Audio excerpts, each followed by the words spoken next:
Okay, so today we're going to be taking some notes, and this is going to help us over sections 10.1 through 10.3 for our quiz that we have coming up tomorrow. I do want to let you know I am going to give you a cheat sheet that looks like this, okay? So this cheat sheet is basically going to tell you some of these more lengthy formulas that we've used here in chapter 10 so far. It'll give you the formula for a rectangular prism, triangular prism, cylinder, pyramid, and then the lateral surface area of a cylinder.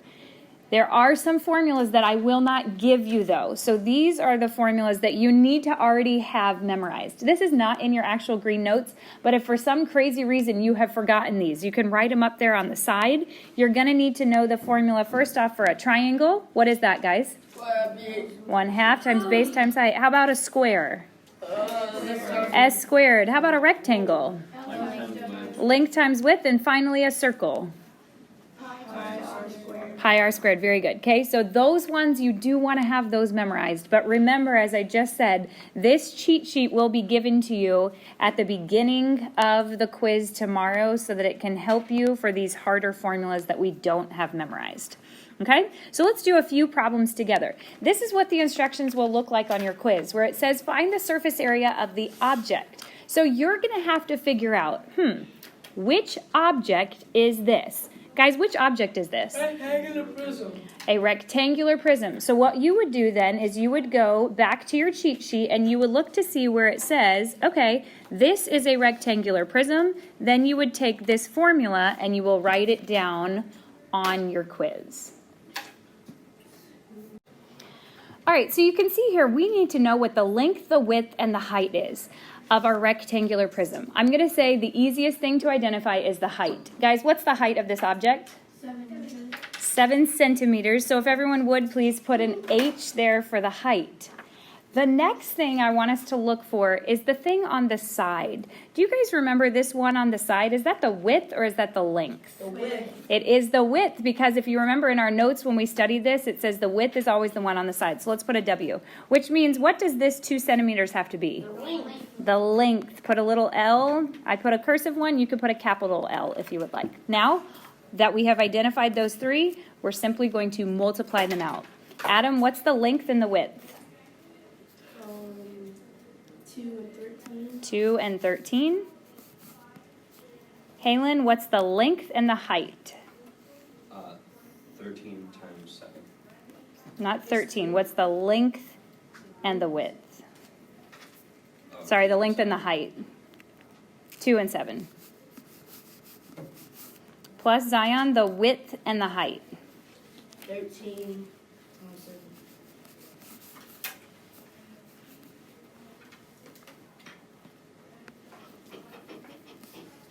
Okay, now what we need to do is just multiply these out. Let's look at the first one. Kyla, what's 2 times 13?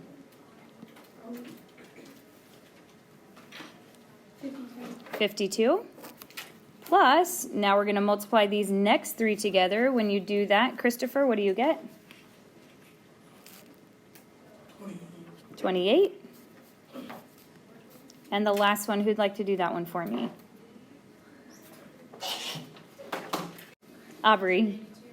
182 is correct. All right, if you guys would add those up together. All right, guys, when you added that up, what'd you get? Excellent. How many of you would say if you got a rectangular prism tomorrow on your quiz, you feel like you could get the answer correct all on your own? All right, fantastic. Let's move on now to another example. Problem number 2 says find the surface area of the object. Guys, what kind of an object is this? Okay, so you've got to always look at the base. How many bases are on this shape? 2. There are 2 of them. Remember, the base is the top and the bottom. So this would be one base. This back here is the other base. What shape is that base? A triangle. So this would be called a triangular prism. So then I would go to my cheat sheet and see, okay, this is what it says a triangular prism is. SA equals 2 times half times base times height, which that makes sense because that is 2 triangles. Okay? And then it says to add together the area of the lateral faces. What does a lateral face mean? Not the bases, but the one. What's one word? It is a rectangle in this case, but what's one word for lateral faces? Side. It is the side of the object. Very good. Okay, so let's focus on our base. Remember this right here, that little triangle, that is our base, okay? So, guys, what's the base and the height of that triangle? 3 and 4. So I'm going to do times 4 times 3. Plus, we've got to figure out the lateral faces. Guys, what shape are the lateral faces of this? Rectangles. How many rectangles do you see there? 3. There's going to be 3 of them, okay? There's one on the top, one on the side, and one on the bottom. So, plus 1 rectangle, which would be length times width, plus another rectangle, which would also be length times width, plus 1 more rectangle, which would also be length times width. Let's look at the first part. We're focusing on the bases. There's 2 bases. So I'm going to take, first off, we'll do 4 times 3. What is that? 12. What is half of 12? 6. Okay, so in the parentheses, that's going to be 6. Plus, there are different rectangles here. Let's look at just this top one first. Guys, what's the length and the width of that one? 8 and 5. You could put 5 times 8, or you could put 8 times 5. The order will not matter. Plus, there's another rectangle there. Who can tell me where you see another rectangle? On the floor. On the bottom floor, okay? So down here, I'll highlight it for us to be able to see it a little better. What's the length and width of that one? 8 and 4. Once again, doesn't matter which order you put it in. There's one more rectangle on there. Where is it, guys? 3 and 8. Kind of like on the side, all right? It's back here. So some people today have had a hard time figuring out what the lengths would be. This one right here we can see as a 3, but how do I identify how long that is? You got to look at what else is parallel. This one is parallel, which means that is the same thing over there. So it's going to be 8 times 3. Now all you need to do is just multiply these things together. Just the boys. What's 2 times 6? 12. Boys, what's 8 times 5? 14. Ladies, 8 times 4? Everybody, 8 times 3. Now you just need to add those together, and that's going to give us the surface area of this triangular prism. Caleb, when you add it together, what do you get? Okay, very good. 108 inches squared. Remember, anytime we're finding the area, you do have to square the units. Very good job. All right, for the next one, it says find the surface area of the object. The first thing we want to do every time, identify what kind of an object it is. What is it, guys? A cylinder. Remember, how many bases does a cylinder have? 2. It does have 2. The top and the bottom are what shape? They are circles, okay? So if I come over here to my handy-dandy little formula cheat sheet, I can see the formula for a cylinder is 2 times pi r squared plus 2 times pi r h. All right, so I'd love for us to look up here at the top, this circle. There was a line all the way across. Guys, what's it called when there's a line all the way across? Diameter. That is the diameter. Very good. All right. How long was the diameter? 16 centimeters. So how long would the radius be? 8 centimeters. How did you get that? 16 You cut it in half, because if I only wanted to know how long the radius is, it's from the center to the edge, which would be half of that 16 that we see there. And finally, guys, what's the height of this object? 21 centimeters. Okay, so this is some good information to identify at the beginning. Now we're going to start plugging some things in. Hey, Lynn, tell me what to plug in first. 2 times pi r Okay, what is pi? 3.14. Very good. And then you said 8, and we're going to square that. Good job. Keep going. Plus 2, 3.14, 8 times 21. Addison, looking at this part right here, what should I do first? Square the 8. Very good. What does 8 squared mean, Addison? 8 times 8. What is 8 times 8? 64, okay? So now we have, what is 2 times 3.14, class? Good job. We've got 6.28, and we'll be multiplying that times 64. Plus, Zariana, if you would go ahead and multiply all those numbers together for us. Okay.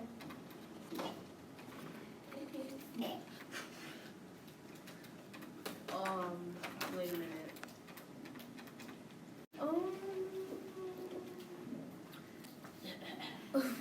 1,055.04. Very good.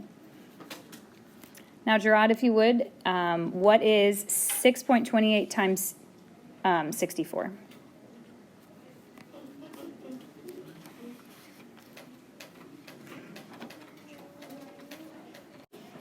Help him, Christopher. 401.52. Very good. When you add those two together, Heather, what do you get? You get 1,456.92. Okay. Now, it asks us in the instructions to round to the nearest whole number. Guys, which one up there is the whole number?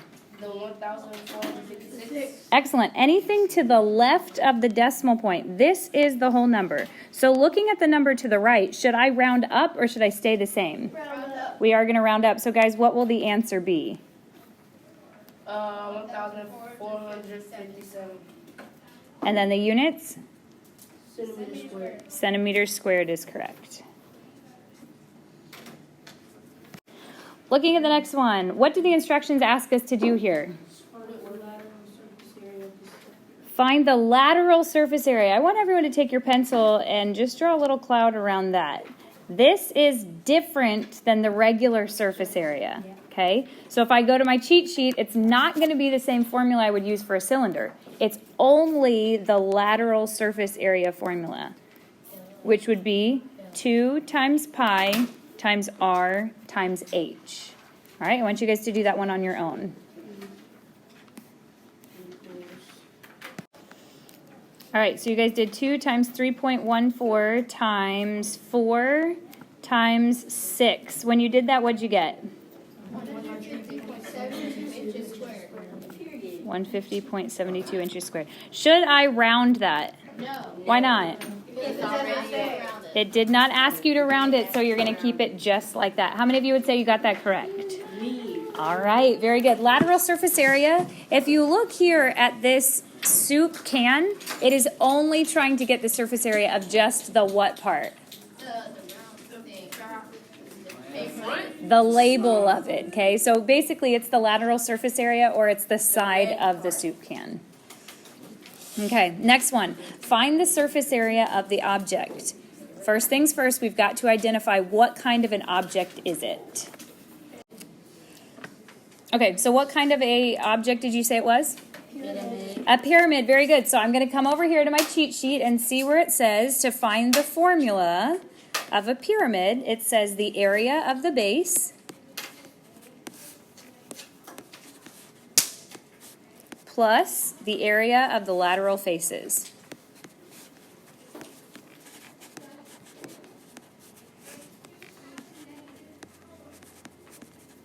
First things first, Zion, what kind of a base do I have here? It is a square base. Guys, how many sides does a square have? 4. So that means there will be 4 lateral faces. What shape on a pyramid will the lateral faces always be? Always triangles. So I'm going to say I also have 4 triangles. Now the next part of these formulas is not anything that's going to be written on your cheat sheet. So let's remember, guys, what's the formula for area of a square? S squared. S squared, excellent. Plus 4 triangles. Guys, what's the formula for a triangle? 1/2 times base times height. Lexi, what is the side length of that base, which is a square? 5. Very good. You can see down there that that is 5 centimeters. So we've got 5 squared plus 4 of the triangles that you see here on the side. Okay, so we're talking about this triangle going all the way up there. 1/2 times, girls, what's the base? 5. 5. Boys, what's the height? 8. Anson, what is the 5 squared?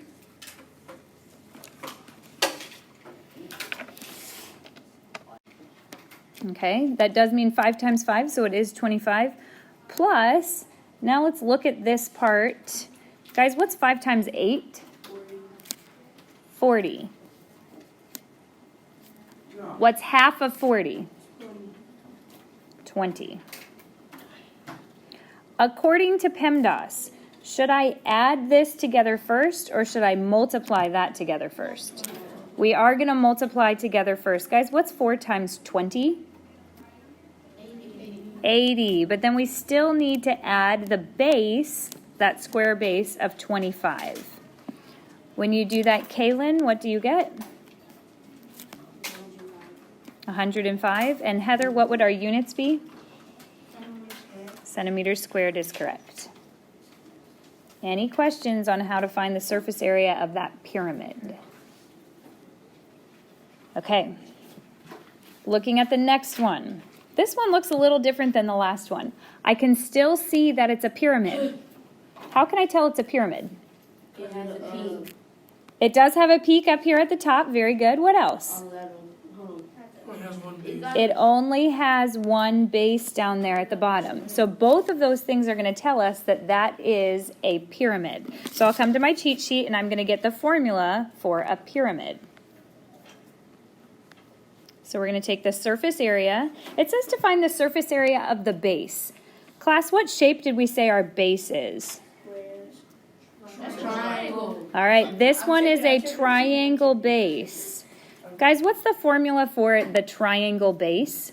All right, so I'm just going to write this in. 1/2 times base times height. Plus, I have to add in the lateral faces. Caleb, how many lateral faces am I going to have if my base is a triangle? 3. Very good.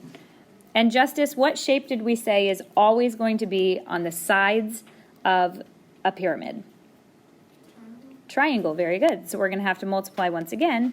1/2 times base times height. Does that make sense? Okay. Let's focus only on this black part down here of the base. Adam, what is the base of that black part? 17. 17 is correct. You can see it right there. So we're going to multiply times 17. And then Lexi, what is the height of that bottom triangle? 14.7. Very good. You can see because there's this little dotted line down here, and it's got that. This is pointing over to here. This 14.7 has to do with the height at the base. So we're going to multiply that times 14.7. Plus, we have 3 lateral faces. The lateral face is now talking about this one, going up to the very top. Who can help me with this one?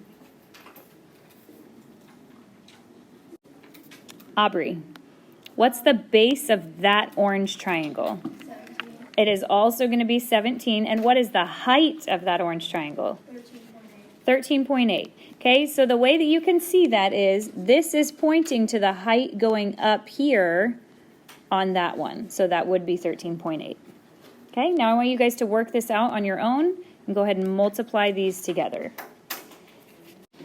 Okay, looking at this one right here, 17 times 14.7, I get 249.9.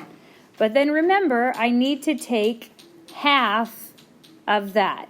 So guys, what would half of this number be? What was it, Adam? 124.95. Very good. So this whole thing right there is 124.95. How many of you would say you got that much? Okay, let's go on to the next one. Plus, we've got a lot going on here. So what I like to do is I like to just kind of focus on the whole numbers first. Remember, you can multiply in any order. So I like to do 3 times 17. And then I'm going to multiply that by 13.8. And then I can't forget my half. How do I divide by a half? You just divide by 2. When you do all of that, what do you guys get? 351.9. Very good. So all of that right there is 351.9. We need to add those two together. When you add them together, what do you guys get?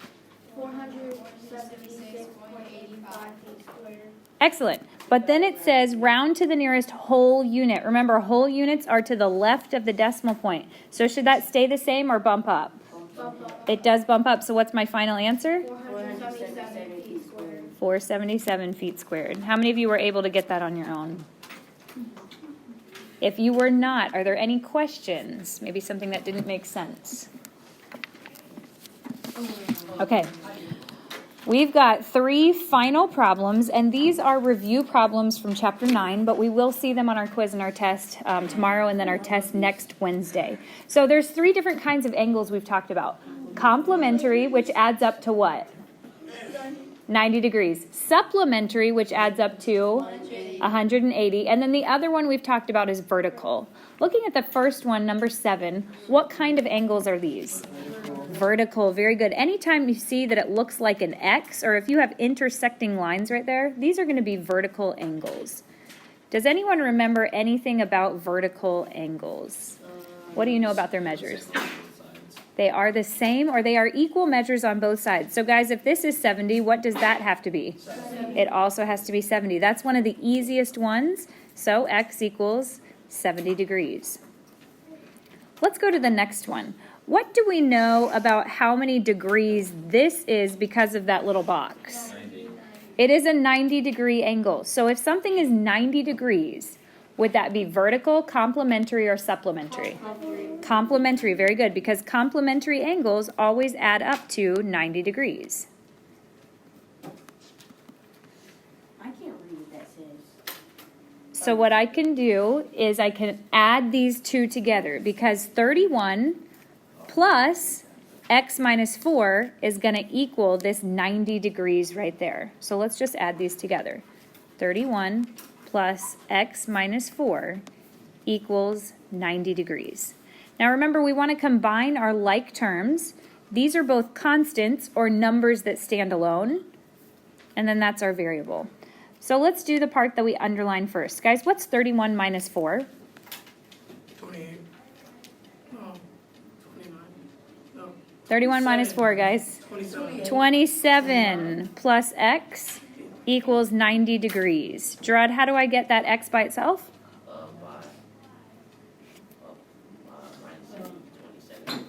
Very good. We're going to subtract 27 on both sides. So Ariana, when you do that, what do you get? Okay, now the main thing people mess up on is they leave it just like this. What did they forget? The degrees. Don't forget the little degrees symbol, because that's asking us for an angle measure. All right, let's look at the next one. This one has a straight line. Guys, do you remember how many degrees a straight line is? 180. So if it adds up to 180, what kind of angles does this have to be? Supplementary. Supplementary. So, what does that mean? So now what this means is this amount, 4x plus 10, and this amount, x, added together are going to equal 180 degrees. Once again, we're going to underline like terms. I can put a little 1 here if I want to, because that's just 1x.